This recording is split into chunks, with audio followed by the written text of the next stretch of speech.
medical professional who has insight and information that you're going to want to hear. So go right ahead, Tina. Tell us what you've learned. Okay. Since the Affordable Care Act came out, we are now, as nurses, required to ask every single patient when they come to the hospital if you've had your flu vaccine or your pneumococcal vaccine. If you say no to either one of those, in the computer an order will generate that says we need to give you this vaccine. We don't need to speak to a doctor. It's hospital policy. It's now health department policy that we now have to give you the vaccine. Even if you came to the hospital with a stub toe, you will be offered both vaccines if you meet requirements, which just about everybody meets requirements for flu vaccine. And most people over the age of 65 will meet the pneumococcal vaccine. Even if you come to the hospital with a stub toe, you are going to be given this vaccine. You have the right to say no. If you say no, they just check it off as refused.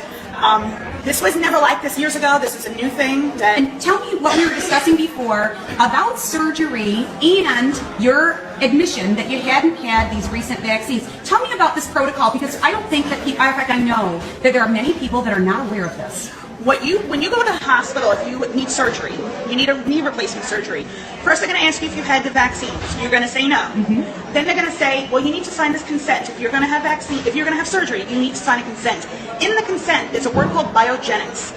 If you sign the consent saying, I consent for you to give me Biogenics, that basically means they can give you anything that they deem necessary, including vaccines.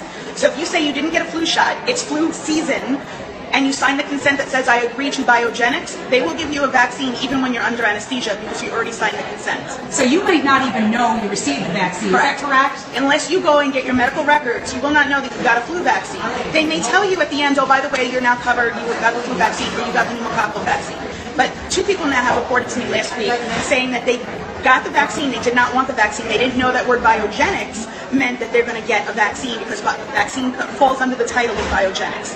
It's new terminology that I myself just realized. So this is profound. So how can people, with your insight, protect themselves from being vaccinated against their wishes? You can, when you sign consent for surgery, you can specifically say no vaccines. I don't want this. You can write an initial after what you say you do not want, and they have to honor that. And if they don't honor it, they can be sued.